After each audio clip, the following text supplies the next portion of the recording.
Please join in the singing of our national anthem. Representing the three-time Stanley Cup champion New Jersey Devils, Arlette.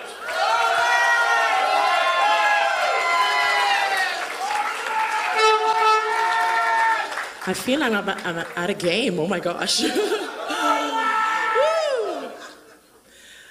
Oh, say, can you see by the dawn's early light what so proudly we hailed at the twilight's last gleaming, whose broad stripes and bright stars through the perilous fight o'er the ramparts we watched were so gallantly streaming, and the rocket's red glare, the bombs bursting in air, gave proof through the night that our flag was still there. Oh, say, does that star-spangled banner yet wave o'er the land of the free and the home of the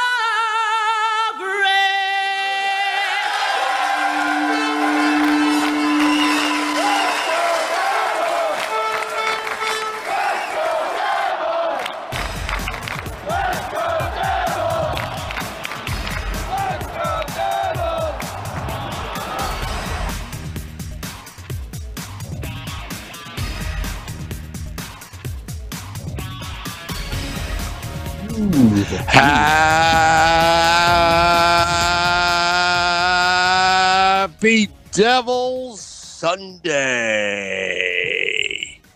That's very subdued. Yeah, I don't want to real make close up. I don't want to make any noise. I don't want to wake up the neighbors because it's such a happy Devils Sunday. The Let's Go Devils podcast, season 1, episode 24. Guys, Devils are on a winning streak. The Isabel Cup is to the Riveters right now. I'm very happy about that. There's a lot of winning going on. The Let's Go Devils podcast has PL3, Pierre-luc, Leblond. I think he dropped the Laterno, but we'll ask him about that a little bit later. Guys, are you guys happy right now with the New Jersey Devils with that 8th spot being like 1988 all over again? I mean, biting my fingernails until they get into the bone. Yeah, sure. Having a heart attack every game. I'm happy with any playoff spot at this point, whether it's 8th or what. And as long as we're in, we're in. Yeah, exactly. And I'll tell you what, if I were Pittsburgh or Tampa Bay, I'd be a little bit scared to face New Jersey in that first round because the Devils have a way of getting up for these big games against these big teams. So I'll be shaking in my boots. Yeah, and you know what? That's what I want for a playoff run. I want the team to play up to any and all opponents that we're going to face. Hopefully all the way to June. Agreed. You got, like we said before, you want to go into the playoffs playing a strong schedule, playing good teams, because all that's doing is getting you prepped and primed for playoff hockey. And let me tell you, the atmosphere at the stadium has been insane. Last night's game, it was out of control. That was a playoff atmosphere. Everybody's going crazy. Kincaid's dancing on his head. This team is come to play, and you can see it. You can see it in each player. Palmieri scores that goal. I thought he was going to celebrate all the way through the boards. He was so excited. But dude, this is good. That this guy going. I think we have our answer about what to do with the goalie situation. Just ride Kincaid. I think you have to. And if you're Schneider, now you're a goaltender, right? So put yourself in Schneider's shoes. What do you feel? Like, how do you feel about it? If you're a team player, you want to you'll happily. Well, I shouldn't say you'll happily. But if you want what's best for your team, and right now things are working with the way it's, with Keith and net, you're just going to take that role as a backup, and possibly be a little bummed out that you're not the guy. But at the same time, if you're winning and you're getting into the playoffs with the with the way the Devils have missed out on the playoffs for the last couple of years, you want to be there. So you kind of, it's kind of like an ego check. You swallow your pride, and you become Kincaid's biggest fan, because if he succeeds, the team succeeds. If the team succeeds, obviously Snyder succeeds too. So it's a bummer not being the guy, but at the same time, it's you've got to be that team player. Yeah, you got to think that he's getting himself in a situation where if he went into that San Jose game and played lights out, it would have been a harder decision to make. But Kincaid comes back, and I mean plays two of the best teams in the East. No, he did play two of the best teams in the East. With Pittsburgh, and look at the firepower that he went up against. I think they said he made 75 saves in a 24-hour span. So you look at the teams that he's playing with Pittsburgh and Tampa Bay, and they're not rolling out, just regular Joes. You're rolling out guys that are trying to win the Rocket Richard Trophy, and he, especially in that Tampa Bay game, he slammed the door shut. Yeah. I'm doing the math now. Yeah, 70 saves in those two games. That's pretty incredible. And I was kind of joking around with friends that for Tampa Bay, call up Eddie Lack just for one game just to play Tampa Bay, but we obviously didn't need it. We let up much less in the shot department than we did the first time around. And yeah, it's, man, you just got to go with the hot hand right now. And Kincaid's it. Yeah, I agree. And it's going back to that Pittsburgh game, the confidence of Taylor Hall and Nico Hischier right now is incredible, and how much chemistry that those two have developed throughout the entire. But if you watch that play develop in overtime, which first of all, I was standing up in front of my television, watching the game. Taylor Hall has Phil Kessel draped all over him. He's probably giving up about 275 pounds to Phil, and he manages to weasel his way away from him. And Taylor Hall has so much confidence in what Nico's doing in his own end that he kind of just drifted away from the play and kept on drifting, and just Pittsburgh completely lost sight of him. Nico gets the puck, perfect passed over to Taylor, and then when Taylor scored, you just he didn't have a big time celebration, just scored. I was just like, all right, there you go. They just knew that that's what he had to do, and that was it. But I mean, that was such a beautiful play. But that shows how much he has, trust in this rookie. Yeah, well, I think the whole team does. Agreed. And the size difference between Phil Kessel and Hischier on that battle, I mean, that just shows the strength that Hischier has.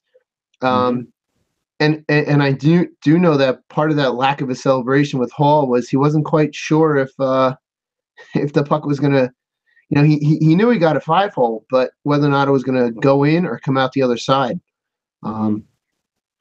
But that everything from the play in the corner to the pass, Taylor Hall being right there. You really can't ask for a better performance against the Penguins. At all. Same thing with against the Lightning too. Oh yeah, and you have two great games against Tampa Bay and against Pittsburgh. You have those two games against Anaheim and against San Jose, and more so, like Anaheim it just felt like one of those games that they couldn't get out of their own way, and it was just like it was going to be one of those nights, and you just kind of had a feeling, Taylor Hall makes a beautiful play, ties the game up at 1, and then it kind of fell apart after that.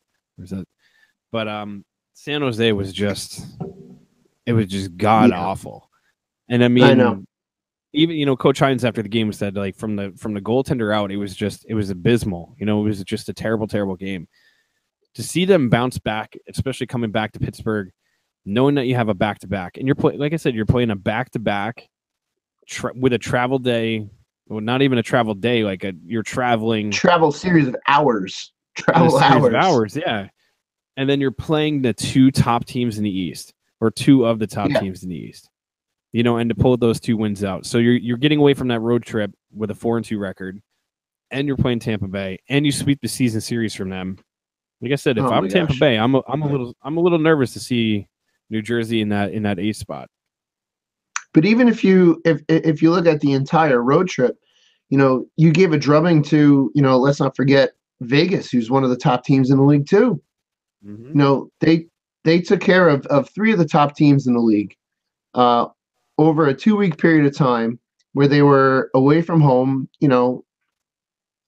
Let's say they probably traveled the 9th, I would assume. So you're going from the 9th to you're not getting home till the late, early hours of the Saturday the 24th. That's a long trip. That's a lot on the body too. Oh yeah. Yeah, and you're coming from the West Coast, and traditionally teams that are coming back to the East from the West Coast usually have like a letdown game.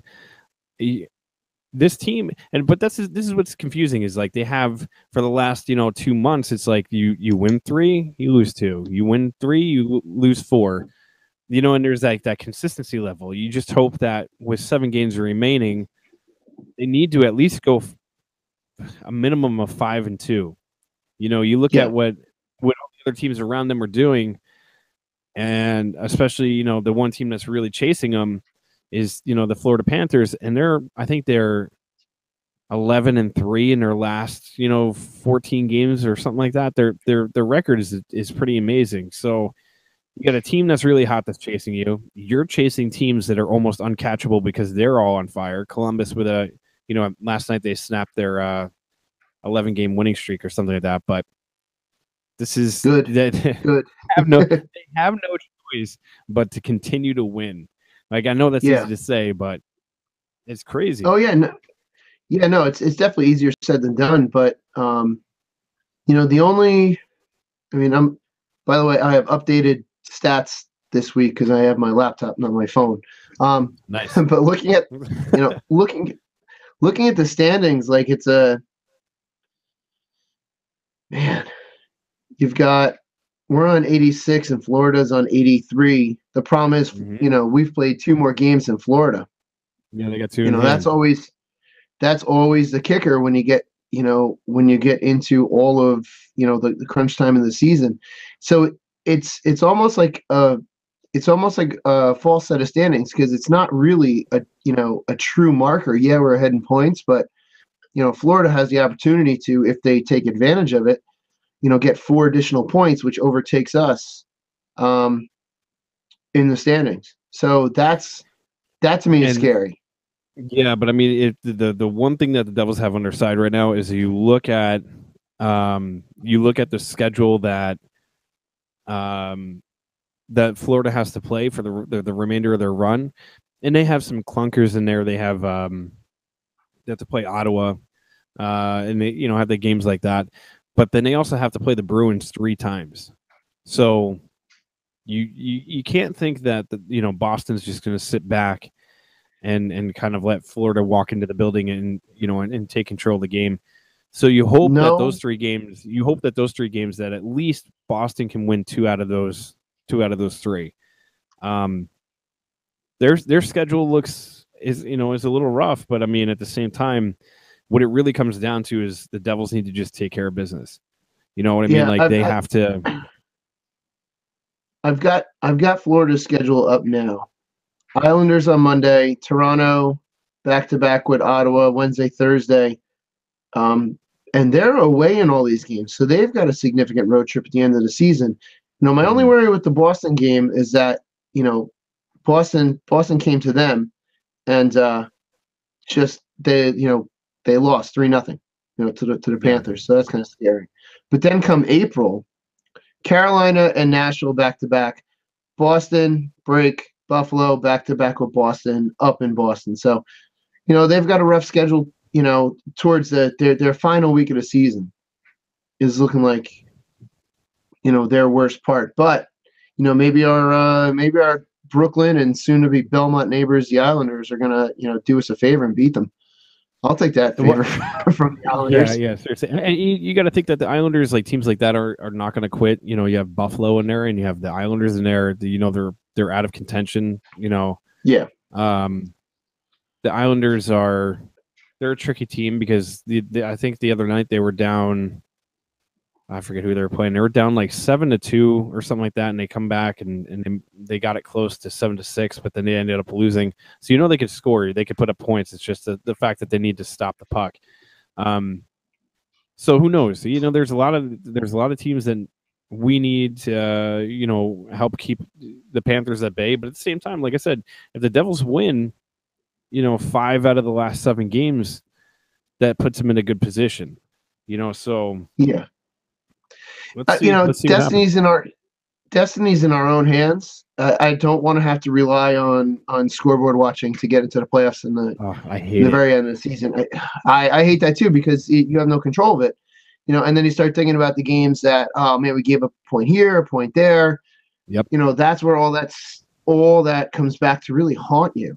So one can only hope that we get in on our own, and we don't have to.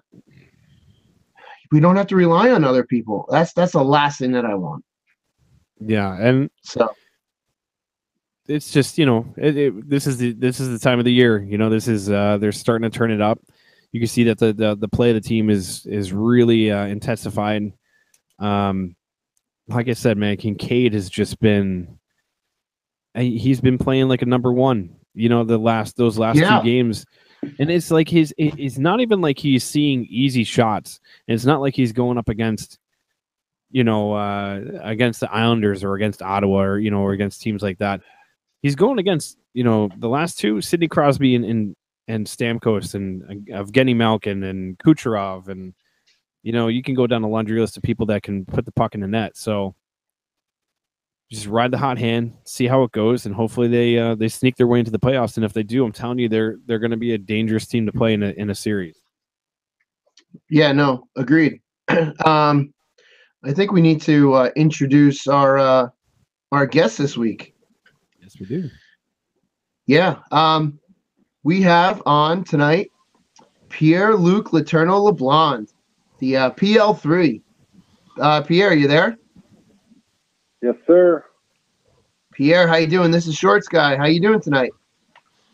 I'm doing good, man. How you been? Doing good. We also have Beer Baron here as well. Hey, what's going on, man? Thank you so much for joining us tonight. Of course, my pleasure, guys. So, how have you been doing? What have you been up to recently? Well, I'm a real life person now. I'm a worker, which is weird. After spending 12, 13 years of professional hockey, I gotta get up in the morning and work instead of making my way to the rink and spending time with the boys. So it's different. I started doing real estate. I live in Albany now, so I'm a real estate agent with Coldwell Bank here. And yeah.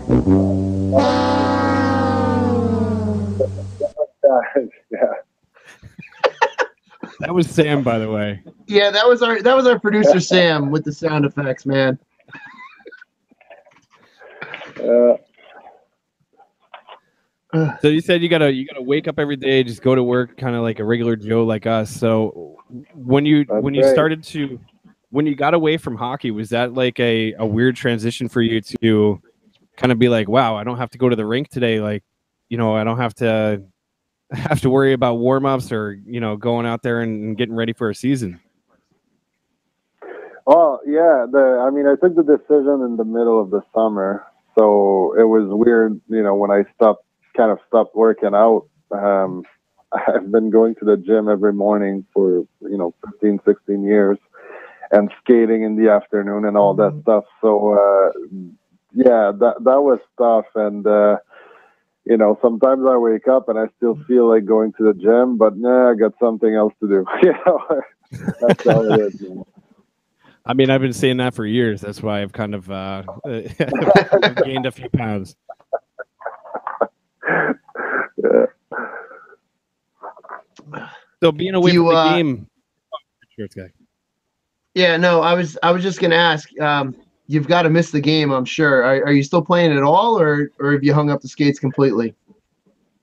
No, I can't stop playing. I joined the men's league here.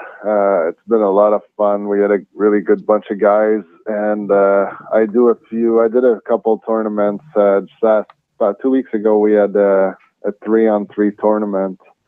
That was a good time. And I also coach. There's a little place here in Clifton Park, right north of Albany. It's called the Hockey Hut.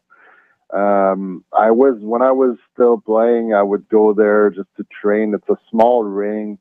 I want to say it's like 30 by 60. So your coach is in your face, and the guy who's running it, the owner, his name is Ron Kuehl. He's been working with me for, I want to say, 7 or 8 years. And as soon as I retired, he was or I made the decision, he was the first one that I kind of announced it to, because I was driving by and I stopped in the Hockey Hut just to tell him, hey, Ron, like, I'm done. And right away it was like, Pierre, if you want to stay in the game and if you want to coach teach kids and transition that way, you're more than welcome. And I think 2 or 3 weeks later, I was there on a Wednesday night coaching. And he put me on his team to coach. We had a Pee Wee team going to the Quebec tournament. It's a big international Pee Wee tournament. So I mean, I've been staying active with the coaching and the playing the men's league and all that. So I do lace them up with, like, I want to say 2-3 times, 4 times a week maybe. So it's still good. Oh, that's great. That's pretty cool. Somehow. So I got to ask you, when you were younger and you got the call that you were going to be going up to the NHL level, and you got the your first game, which I believe was in October 22nd in 2000. Oh man, 2006, or was that 2008? 2008, right? Yeah. So when you got that call to go up to the NHL, like, what was that feeling like when you knew that this was it? Like, you're going up to the big show? Well, my first call up, it was pretty cool. Actually, my brother came to visit me. I was in Lowell at the time, and my brother came and spent the weekend with me. And on the Sunday, I want to say, he left, and like 20 minutes later, I got a call from Lou saying, get ready, you're coming, you're going to play tomorrow or 2 nights from now. So I called my brother right away. I was like, dude, you got to turn around. You got to come back. We're going to Jersey. That was really cool. Especially that, his cell phone was always off when he was in the U.S., but he just turned it on to tell his wife that he was on his way home, kind of thing.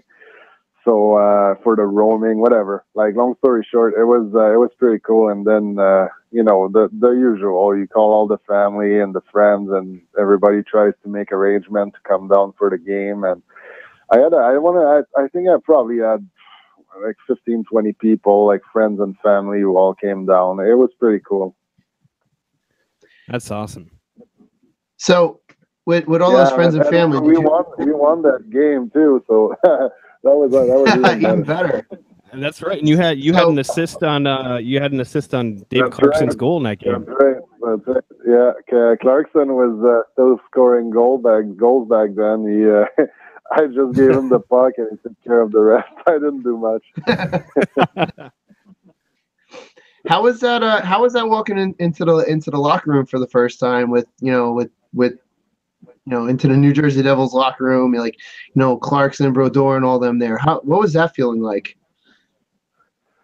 Well, I don't know. I don't know how to compare that to anything else, but like, it's probably like you going on your first live show, or somebody working their first time in a new job.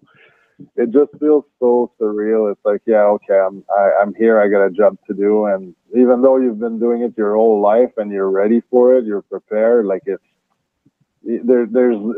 everything feels like it's all new, you know. And then, like you said, you got guys like Brodeur, Parise, Langenbrunner. Like you got guys that are, you know, future or current Hall of Famer in the locker room with you. It's just unbelievable.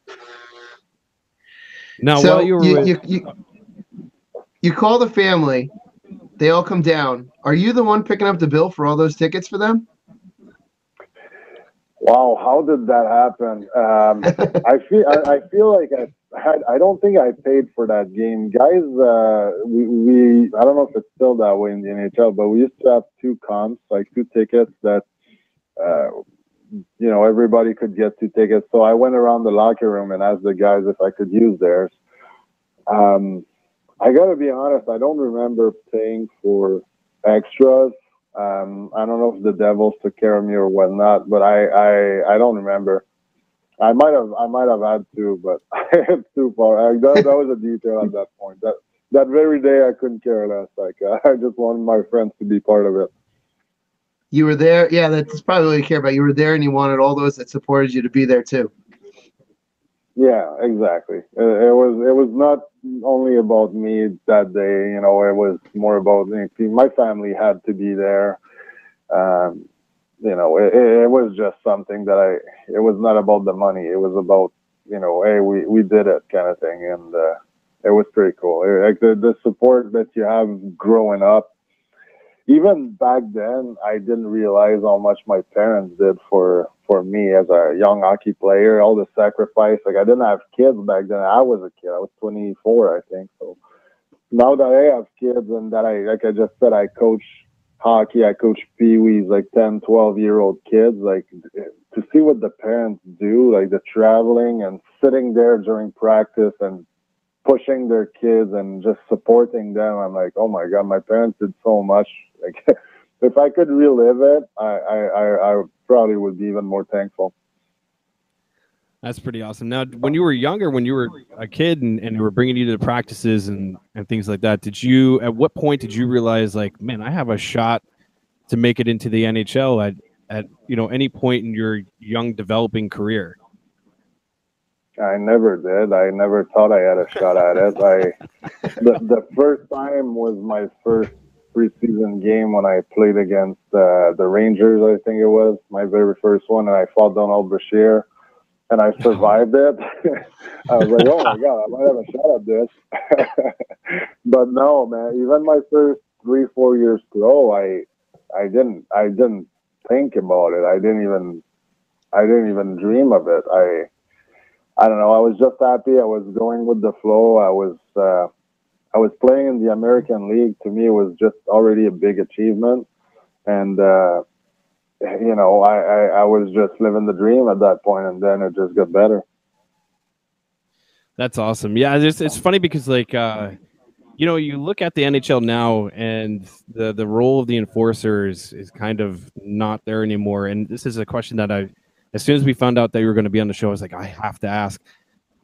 What do you watch the game now and you see guys like Brad Marchand, you know, going around and throwing elbows and doing things like that and taking guys out, and you kind of wonder if you were on the ice or if you were on the bench, you know, do you think guys would be taking runs at players like that anymore? And do you think that the enforcer has a purpose in the game still?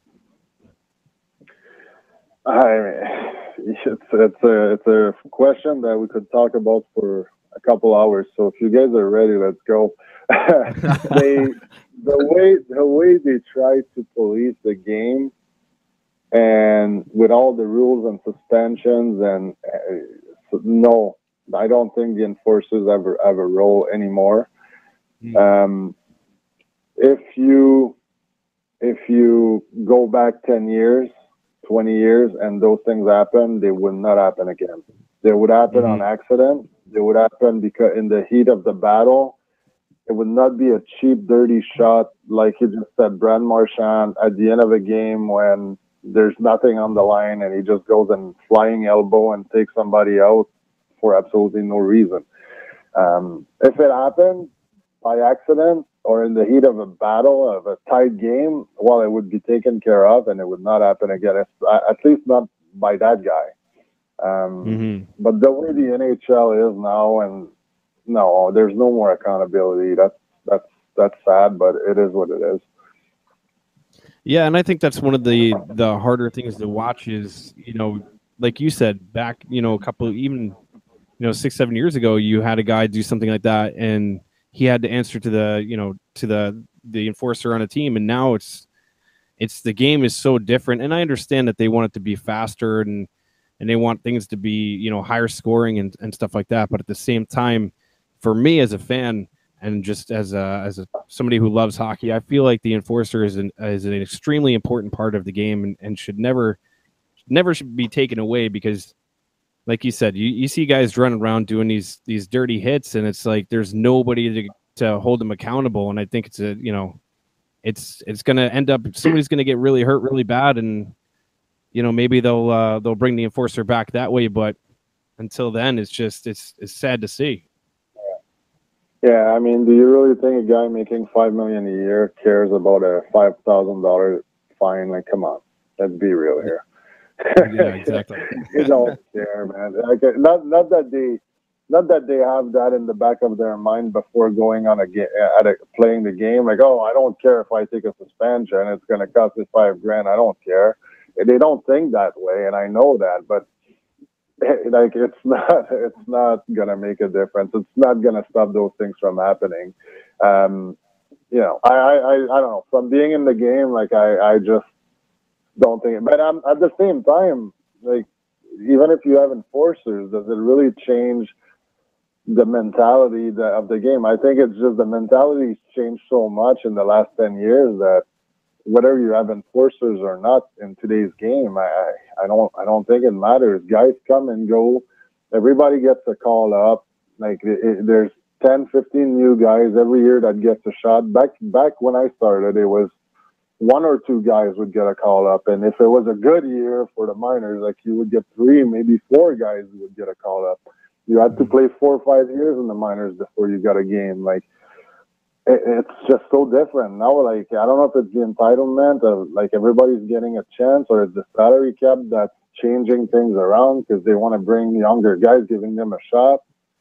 The speed of the game, I don't know what it is, but the whole hockey, like the whole mentality and the whole game, like the game within the game has changed. And I love watching hockey. I love what the product is. I think it's a great product, and I think it's awesome to watch, especially when playoff comes around. But it is different, and as an old school fan, I mean, it's not the same game. They did good with what they have right now. I think it's awesome to watch. But if you want to talk about the cheap shots and the accountability, I don't think there's any of that anymore. So, Pierre, I have to ask you about this. That fight you had with Cam Jansen. I was there for that game. A bunch of buddies and I were, we were big Cam Jansen fans before he got traded. So you guys line up, you're talking to each other, and then you guys get into one of the longest and best fights that I've seen. What did you guys say before that fight? Like, what? I don't know. You want to shed a little light onto that, please? Yeah. Well, the whole story when I got that before that game, I mean, I didn't think much of it. I never played against a former teammate, or I mean, Cam was kind of a mentor without mentoring me. Like I was modeling my game after him, because I knew Lou loved the way he played, and I knew that's kind of I had to fill his shoes when he left, right? So I was modeling my game after him, and my fighting too. Like I loved what he was doing, being a smaller guy, but just the way he was handling himself. So I didn't think much of it when we played St. Louis that night, and until like right before warm up, Marty Brodeur came to me and was like, Pierre, I didn't look nervous or anything. I don't know what it was, but Marty came to me and he was like, Pierre, like Cam's probably gonna want to fight tonight. And I was in my head, I was like, yeah, well, I expect that. That's what he does, right? And that's what I do. So it's probably gonna happen. But then Marty was like, no, but you understand that he's really gonna want to fight. And then that hit me. I was like, holy shit! Like he was a fan favorite. Like he was the guy for a couple of years. Like he's gonna want to. He was gonna be on a mission. Like it's gonna be a tough one. It's gonna hurt tonight. Like usually I would think about that a couple of days before if I played, Jordy Shelley or Riley Cote or those guys. I would see it coming, but I didn't think that Cam would come and just want it until that time. And then sure enough. In warm-up, it was like, Pierre, we're going to go tonight. I was like, oh, okay. So it kind of hit me. And when we lined up, he was kind of like, hey, let's go. And I was like, all right, let's go. Let's get it out of the way kind of thing. And, yeah, sure enough, there was no quitting in that guy that night. It was a long back and forth. And back and forth is the word. I think we probably threw as many punch on each side. It was a long one, and I was sore, like not in my face or in my fist, but like my little muscles, like in my ankles and my core and my back, like everything was in pain for like 2-3 days after. It felt like I had like a muscle cold or something. It was awful. Oh man. That was that was an awesome fight and a long fight too. You got to have a ton of stamina for that. We actually I don't know if he's going to show up, but we actually did invite Cam to call into tonight's podcast and to chime in if he wanted. We're still waiting on that, but yeah, that was one of my favorite fights that just stands out. You two squaring off. Cam gets traded. You're now Cam's replacement, and we're like, all right, well, we love Cam, but you were there and you were just you filled that role, and we loved you for it. My friends and I loved you for filling in that role because that was just such an exciting part of the game that, like we were talking about earlier, just really isn't there, very much anymore. Yeah, that's the thing. I mean, you always cheer for the logo, right? For the guy wearing the red jersey, but that's one thing about hockey. When guys have been here and they did a good job for your team, and then they move on, like every time a guy gets traded and then he comes back. I mean, you show the respect, and that's one thing about the hockey fans that I don't know. I don't feel like you see it in every other sport. It's just something that's amazing. And just going back to Jersey, when a couple of weeks ago, the Mikey Strong thing that I went back and played for, and just talking to some of the fans, it's just awesome. The hockey fans are up there. They're way better than any other sport, that's for sure. Well, I'll tell you, when we love you to death, and if we hate you, we hate your guts. That's kind of how hockey fans go. But we always have you have a special place in our hearts, and it's funny because one of our fans on Facebook asked a question: have you ever fought a guy that you considered a friend? Oh yeah, my very best friend in hockey, Pierre-Cedric Labrie.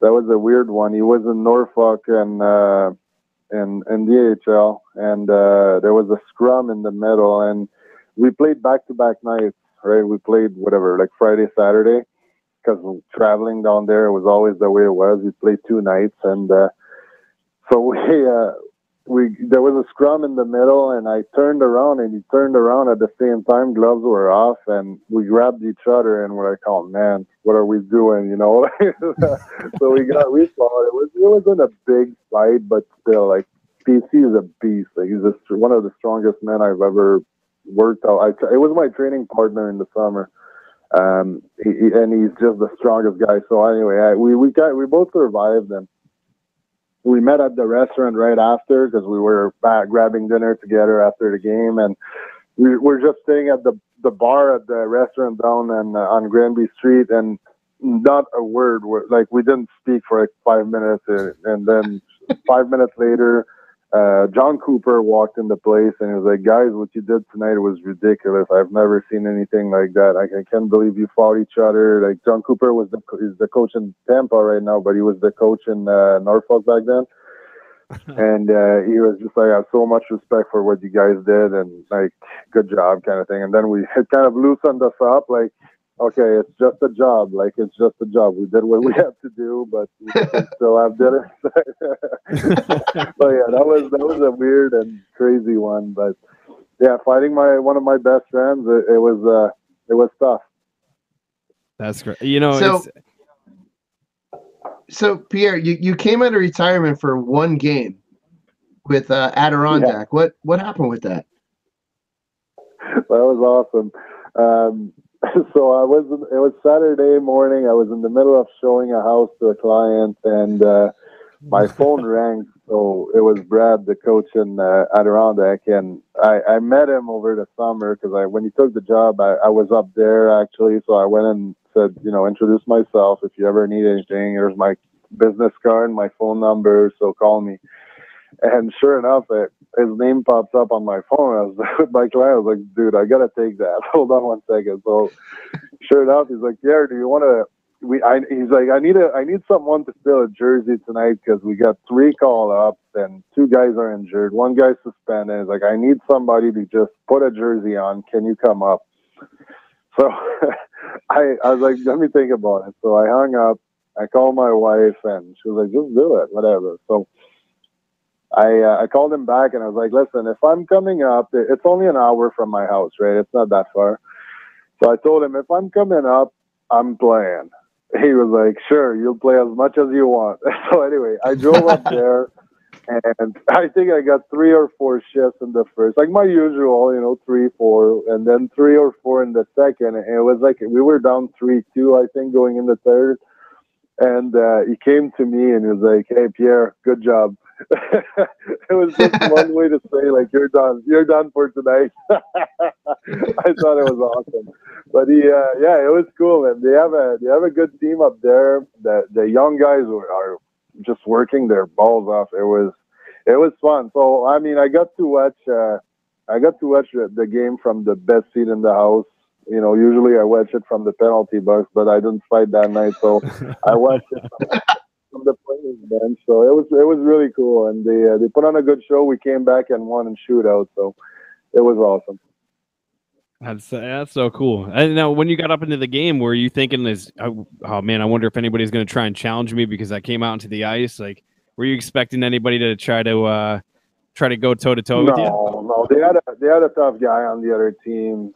Kid I played with a couple of games in the past. He came to me in the warm. I was like, "What are you doing here?" I don't know, man. I'm just here living the dream, And he got LT scratched that night, so there was really nobody on the other side that would fight me unless I did something stupid or somebody did something stupid. But that's one thing in the East Coast, man. There is more accountability, I think. Like, guys respect the role a little more than they do at the next level. So no, nothing happened. Nothing crazy happened that night. That's cool. I want to ask you this too. Now, going into these games, you're an enforcer. You're going to have to go out there and probably fight the toughest guy in the other team. Now, how the hell do you get yourself pumped up before a game? Like, how do you sit back and just say, all right, here we go? Like, you listen to something? Like, what was your pregame ritual before you went out? For me, it was never. I always focused on the hockey part of it. I never focused on like, oh, I got to fight tonight. Like, only a few times have I done that, and I didn't enjoy the fight before the fight. That's what I always call it. I still call it that today. Whenever, like, anything in life, when you're stressed about something that's gonna happen, like, it's the fight before the fight. It's often, like, if not always, it's worse than the fight itself. So if I was sitting at home the day when I was a junior, I would do it. I would be home the day before. I would sleep, like, I wouldn't sleep at all, and then I would go and fight. And I was like, oh, it wasn't that bad. So I that's how I kind of moved away from thinking about it too much. But my thing was, I always scouted the other guy, like his last couple fights, what he did, and try to find a style. So either after my pregame nap or on the way to a game, if it was on the road, I would just get on my phone, look him up, watch 2 or 3, 4 of his fights, and then I would know what to do right away. Like I would have my game plan, and then I would stop thinking about it until it actually happened. You know, I didn't want to be thinking about it all day, all game, because then I couldn't focus on what I was doing out there. You know, there's a lot of guys who, you know, that it kept them up at night, you know, or they would think about it, or they would want to fight right away to get it out of the way. I wasn't like that. I was more of a, you know, if it happens, it happens. If not, you know, whatever. But if it happens, I'm ready because I got my game plan. I could fight lefty, I could fight righty, you know, I could throw those uppercuts, I could keep a guy out, string him out, and wait for him and counterpunch. I just had to find what I was going to do that would work that night, and I would stick to it. That is so cool. Pierre, this is Sam here. I had one question. You played 2 French-Canadian goaltenders I've always idolized was obviously Martin Brodeur, but Marc-Andre Fleury. And I believe you play with Marc-Andre in Pittsburgh. Am I correct? Correct, yeah. Yep. Those 2 goaltenders, do they have a similar demeanor and style? Because Marty always seemed like he had everything under control, relaxed, you know, was a leader in the locker room. Did you find that Marc-Andre Fleury was the same way, serious about the game, but just had things under control and was just relaxed, just like Marty? Yeah, I mean, Marty is Marty. There's nobody like him. Like he would show up to a game and you know, him showing up to the game, you knew you were gonna win, or you had a really good shot at winning. It was unbelievable. Like when you walked to the rink and you saw that Marty was there being Marty, like you knew you were in good hands, right? Like you just had. It's like you started with a +1. You were gonna win. You know, so the confidence that came from that was just unbelievable. Fleury was the same confident, like laid back guy. I would say, like I only played, you know, a game with him, but I, you know, spent time with him in training camp and stuff. But they were both the most welcoming, the nicest guys. I mean, they're French Canadians, and aren't French Canadians all nice? No. According to our records, Fleury yes. is, I gotta tell you, he looked so excited with games. It always looked like it was like for like, I don't know, when you play hockey in the street or pound hockey when you're a kid and like it's fun, it's gonna be fun tonight. That's what Fleury, that's the vibe that he was bringing in the locker room. Where it was a little different, but same laid back, hey, let's have fun and win tonight kind of attitude. That is awesome. So That's I got to tell you, you know, we're having a live show on April 7th, and I know you're a very busy man. You have a family. You're working, a working man just like us now, lunch paler. If you are interested, we're doing a live show in Rockaway, New Jersey at Tavern on the Rocks. It's a nice little bar. We'd like to have you down if you're available to come down. On the 7th, eh? Is there a game that night? Yeah, the Devils are playing away that night. They're away. Yeah, the Devils are away. We're doing a watch party. So you don't have to answer us now, but if if you're available, we'd love to have you down and watch the game with us against Washington. It'd be a lot of fun. Against Wash too. Yeah, I would love it. Let me know. I mean, let me know during that week. I'll see if I can come down. I always love going down to Jersey. I'm always looking for reasons because I want to go see my friends, but I got work, I got this, I got that. So if I can do a couple of things as I go down, I love it. That you know what? So cool. Yeah, we'd love to have you, and this has been a lot of fun. You are more than welcome to join us on this podcast whenever you are available to join us. That's awesome. I thanks for having me, guys. It's good memories. I always love talking about what happened and what's happening. So thank you. Thank you so much. Awesome. And thank you. Yeah, anytime you want to come on, you're more than welcome. This has been great.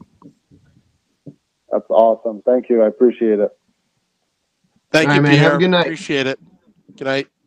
Okay, see you guys. Talk to you soon. Bye. There we All go. right, dude, That PL3. was Pierre. That was one of the coolest things ever. Like that was one of the coolest things ever. That was so yeah, that was definitely cool. And I've always wondered what I got a long-standing question answered, like the day of the fight between him and Cam. Like this is so cool. I I've love always that. wanted to know what they were saying. I love that Marty 'Cause you see was him- the one that You watch Go the ahead. video and they go back and forth a little bit at the face-off, and then they just drop him. Yeah. It's like this is awesome. and I love that Marty went up to him, during the warm-ups and was like, he's gonna fight you. Like this is gonna happen. And that was so cool to hear. Yeah, when a player like Marty says you got to do something, you have to do it. Dude, seriously, that was super cool. And I have like 1,000 more questions that I can ask him. So hopefully he's able to come out to our live event on April 7th at the Tavern on the Rocks. Yeah, absolutely. Actually, everyone who's listening should come out to the event April 7th. We're going to do the watch party. We're going to watch Devils take on the Capitals. With all hope, the Devils will be solidly in the playoffs. And if that game's going to mean a lot. Yeah, right? Yeah, but more than likely we'll be stressed out. We will probably be stressed out. I hope not. I hope it's just one of those games that we could be like, hey, if we win, we win. We lose, we lose. Who cares? And just have a lot of fun. And it's not like one of those things where our podcast is us just sitting there like eyes wide open, like, okay, guys, we got to end this podcast because I nervously, I can't do this right now because I'm too nervous about the game. Oh my, yeah, this is it's definitely going to be the whole event's going to be a good time. So anyone who wants to come out, definitely come out on the 7th. But we just invited Pierre to come out. I mean, that's just awesome. You just imagine we're gonna invite Grant, we're gonna invite all these players, and suddenly they all show up to our podcast, right before the game. that is gonna be right? wild. Yeah, I'd also Tavern like to on say the Rocks. I'd also like to say that he just commented on our Facebook. So, dude, that seriously was like I couldn't be happy. That was like one of the coolest. That was one of the coolest experiences right there. Yeah, that was I gotta really cool. pin that comment. Gotta pin that absolutely. comment. Great guy. I just messaged him yesterday. And he was just very responsive, engaging, and I think this is the reason why this is why hockey is the greatest sport. It has the greatest people as well, just like Pierre. And we got our questions in, like with Grant Marshall. I got my question in about if I met him in Disney World back in 2005 or something like that. Yeah, right? You guys got your question in. There's always one random question. I forgot to ask, hopefully we can have him on again because I wanted to ask him in 2015, he fought Cam again in the AHL.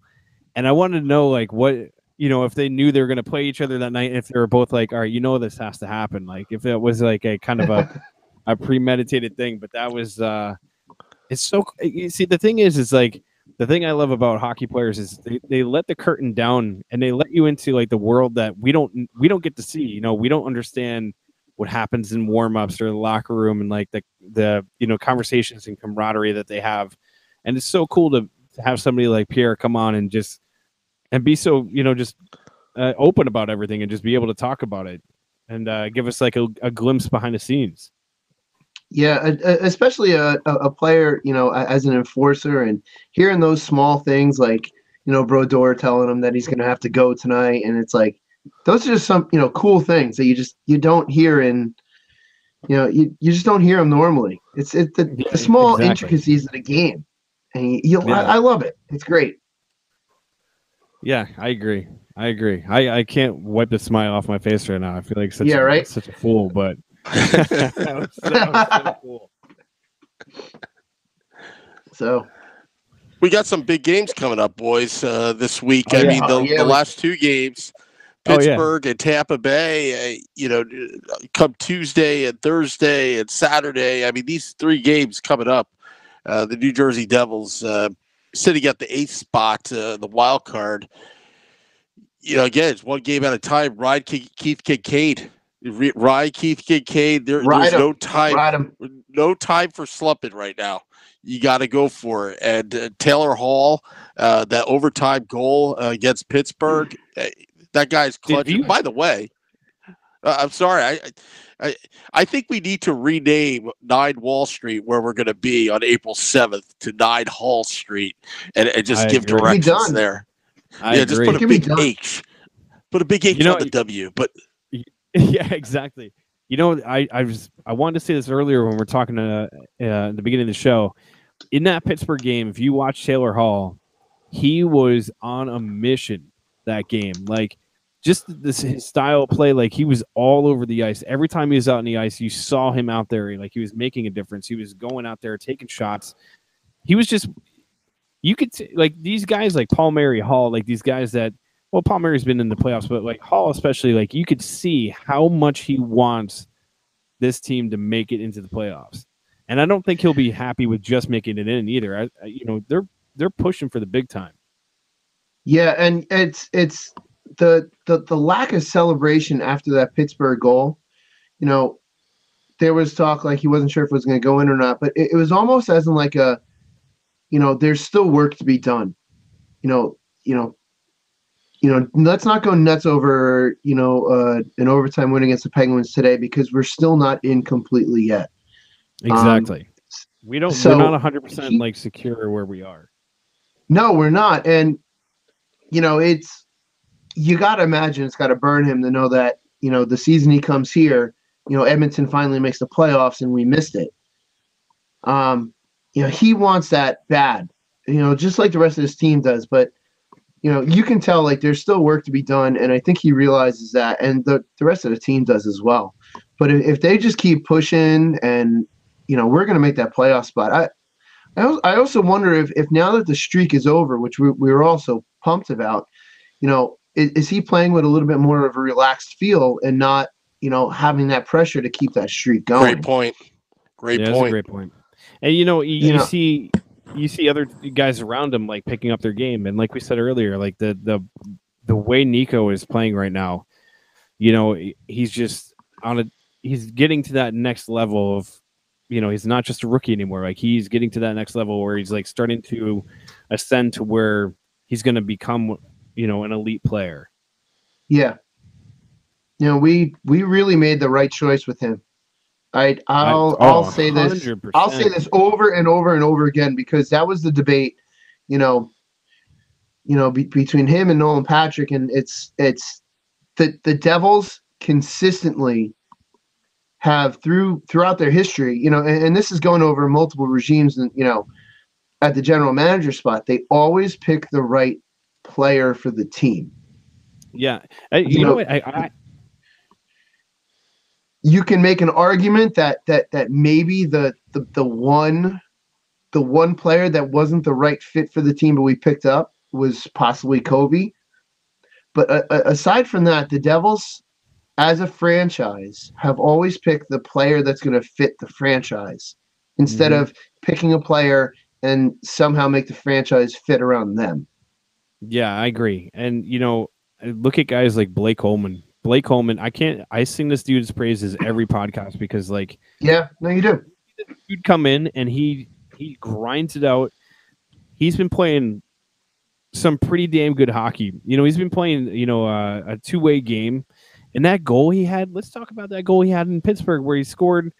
First of all, he's shielding off a defender, scores a backhand with one hand. Dude, Sidney Crosby did that last year. Awesome. Sidney Crosby did the same thing last year. And when he did this, in this game against the Penguins, I was sitting down watching the game. I jumped so high I damn near hit the ceiling. It was such a dirty looking goal. It was so nice. I know. But his game, and he almost did against Tampa Bay. He came close to doing it again against Tampa Bay, like almost the same exact play. But I mean, like his game has been unbelievable. Getting Gibbons back into the lineup, unbelievable. Yeah. Oh, by the way, Roger, I'm sorry, this just came into Facebook. Roger, Kobe's not going to be a Devil next year. I can almost guarantee it. No, he's not. I gotta. Sounds like somebody's trolling. Someone's trolling. Yeah. Roger Vincent is trolling us. he's gonna be a Ranger next year more than likely, and they'll be in dead last, so it's okay. Yeah, well, I would could at that. But again, speaking of guys like Coleman, that right there just shows the Devils. I can't speak at this point. The Devils' depth going into the playoffs. Like, we've got these role players that they can put into the lineup. We've got guys that they're sitting for a night, they're scratching, guys coming back in. The Devils have depth, and that is going to carry us through the playoffs. And when you can roll 4 lines and you have different types of players for different situations, where you have a Brian Boyle, let's not forget how huge of an acquisition. I remember when we got Brian Boyle over the summer, there were so many people that were like, Boyle, like, he's a little washed up, blah, blah, blah. I don't think he's as good as he used to be. As soon as the Devils signed him, I was like, that is such a smart move by Ray Shero, who is just, he has been, almost every single move that he's made since taking over for Lou has worked out. Marcus Johansson, like, some people will be like, well, Marcus Johansson hasn't worked out. And I'm like, yeah, because the dude's been injured because he took a cheap shot from Brad Marchand. So give the guy an opportunity to come back and get healthy and play again, which hopefully he comes back in time for the playoffs and can make an impact. That would be pretty amazing. Yeah, it's if he can come back for the playoffs, he's completely rested. So you don't have to worry about fatigue with him as long as he can pass those concussion tests and come back in time. He is about as fresh of a pair of legs as you can have coming into the playoffs.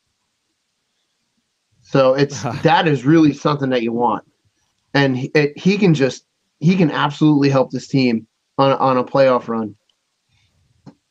Oh yeah, without a doubt. And it's like, we got to just get there. That's it. I don't want to count I don't want to touch the money too soon or count the. No, I agree. They have to get into the playoffs first, and I'm telling you, if they do, I have a feeling. And even on the NHL Network, they were saying this: if the Devils get in, they can cause some real headaches for a lot of different teams. They're fast. Grabner's starting to come around, and he's been a huge addition.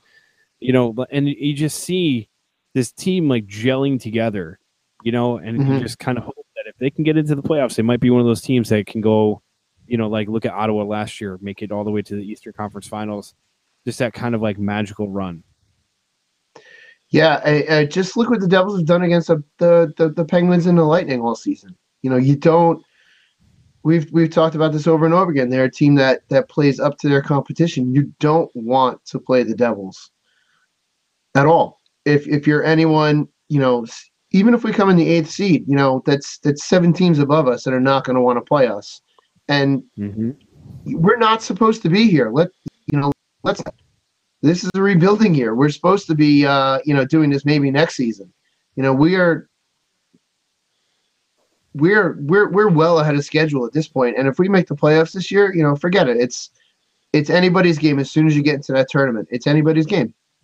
And that's what's great about the NHL too, is that the parity in the league is so well balanced that you could be an 8th seed and go and play for the Stanley Cup, and it's happened too.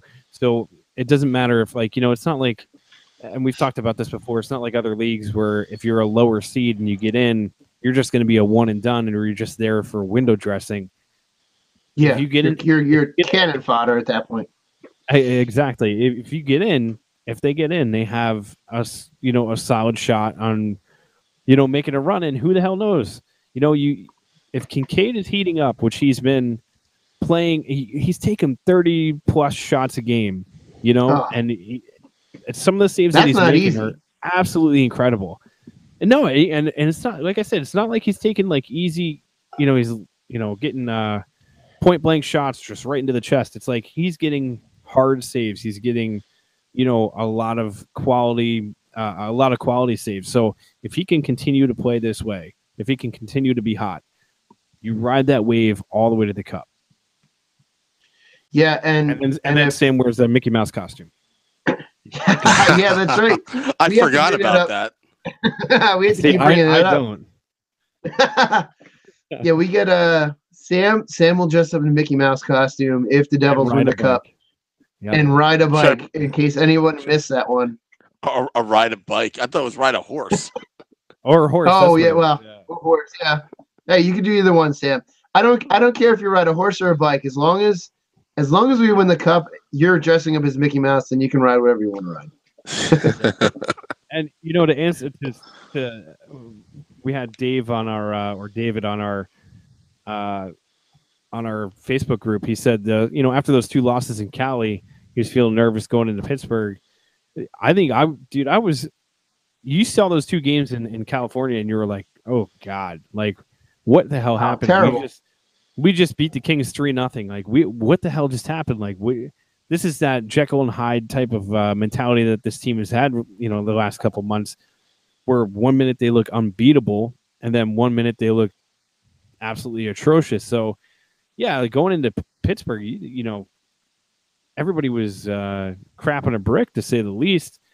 But at the same time, like you watch that full game, if you watch the game from the beginning to the end, you saw a team that was like, you know what? In the very first part of that game, they're getting outplayed by Pittsburgh. At one point, the shots were 10-2. And I think it was Will Butcher after the game was asked, like, what happened? Like, what changed? And Coach Hines basically said, you guys have to play with confidence. Like, you have to play the way you can play. I'm sure he added a lot of expletives because if you watch the games, usually he's saying a lot of things that they can't. They need to blur his mouth because I can lip read really well. But that was a team on a mission, and you got to believe like they have this whole Devils versus everybody mentality. Just got to ride it through until the playoffs. Yeah, and the majority of this team is a young team, so they've got to learn this stuff, and this is a great learning experience going into the playoffs too. Yeah, I know exactly. One can only hope that once all they got to do is get into the tournament, and that's I'm going to keep saying that until the live podcast on the 7th. All we have to do is get into the tournament, which is all the Stanley Cup playoffs are. Oh my God! Best team wins tournament. I just hope that game that night is a relaxed evening, that we don't have to worry about beating the Capitals to get in, or something crazy like that. So. Or even worse, waiting to the next day to find out if we're in or not. Oh, cry! Yeah. My heart can't take it. I'm getting too old for this. Well, you know what though? Whether it's a good night, bad night, stressful night, what have you, the bottom line is we're going to be at a bar. Exactly, and we will be Ubering home. Yes, we will be. I forget. Is that what day of the week is that? Beer Baron, it's a Saturday.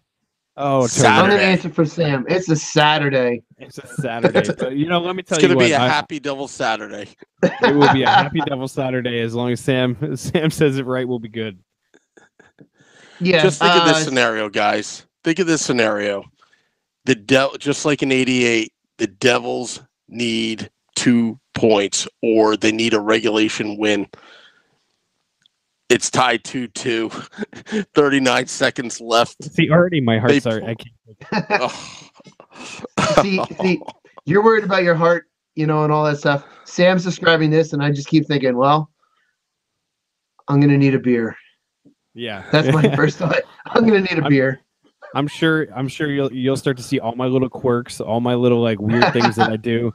I was holding a beer in my left hand when they scored a goal, and now I can't hold anything else in my left hand. You know what I mean? Like I start getting really superstitious, and I'm sure you'll be. I'm sure you'll be real upset to have to keep a beer in your left hand. Oh, well, I mean.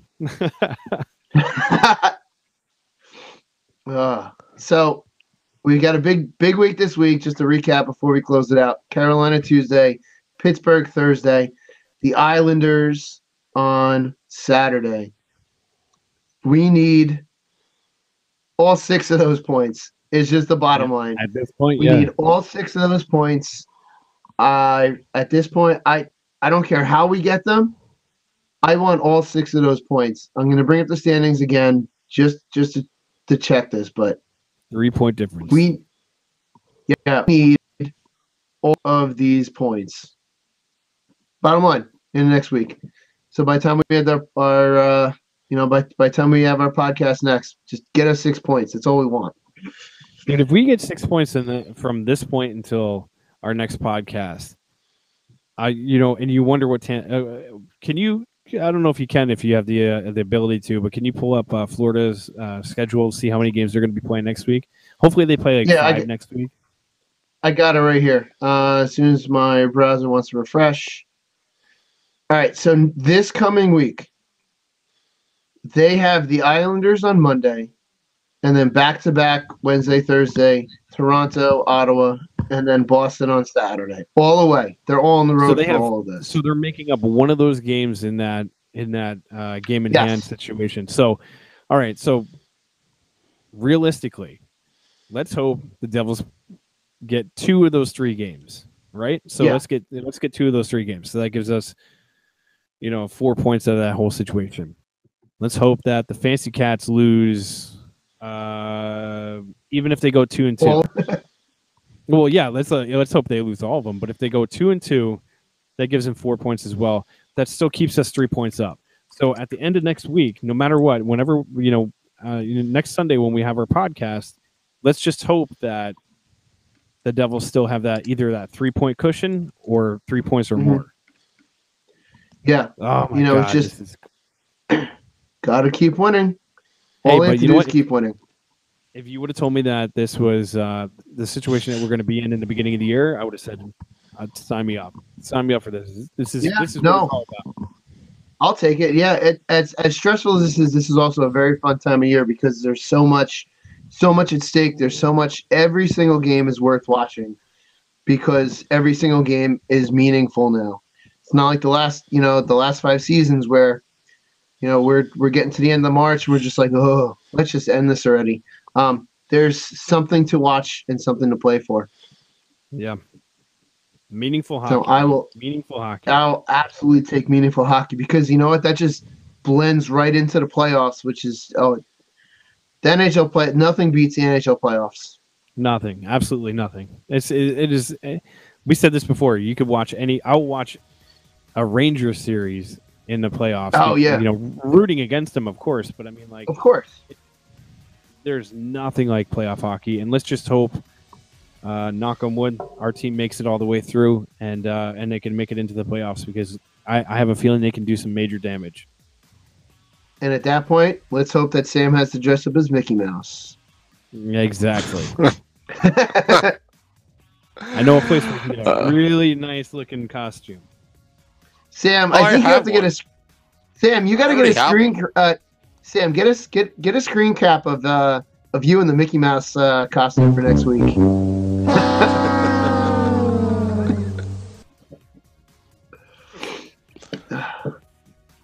Great podcast, boys.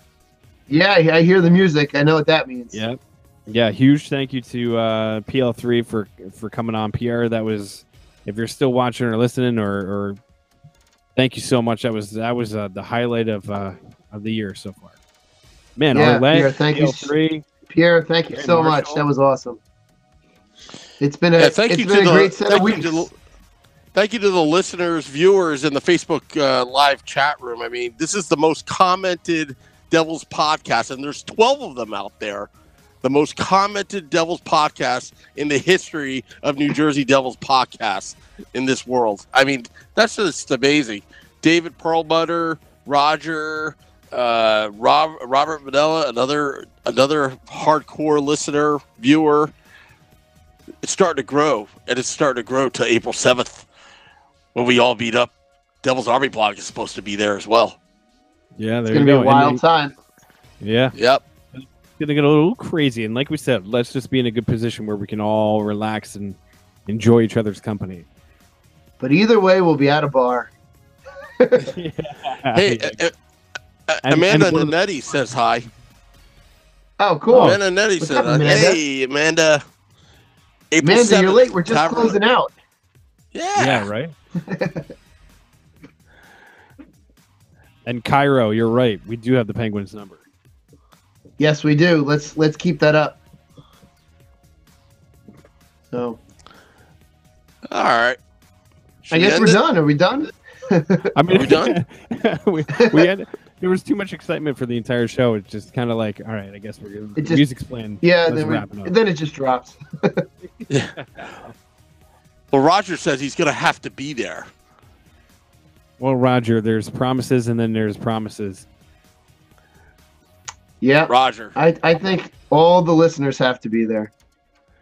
you're going to 9 Hall Street in Rockaway, New Jersey. 9 Hall Street. You're gonna get No, people. yeah. We have to give them the real address, and then we have to take a picture of the changed address. We'll make up a yes. sign. We'll make up a sign. We will make up a sign, but it's Wall Street. Amanda All right, says she's adulting all day. Yeah, adulting sucks. Hey, man. We all have to do it. Yeah, we do. I mean, I have a second kid coming in 4 days, so.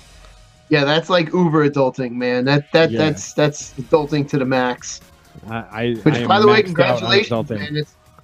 It's a big thing coming up. Yeah, it's huge. It's by next podcast, I hope to have 6 points and another bouncing baby. Maybe I'll have both my kids come on the podcast. There we go. and let's not forget to celebrate. There's another Devils fan coming into this world. There you go. Exactly. 100%. Yeah. Yep. Just make the Army stronger. Oh, absolutely. All right. Well, we would like to thank the listeners, everybody. Guys, great podcast. PL3, thank you very much for coming on to the program. Till next time, let's go Devils.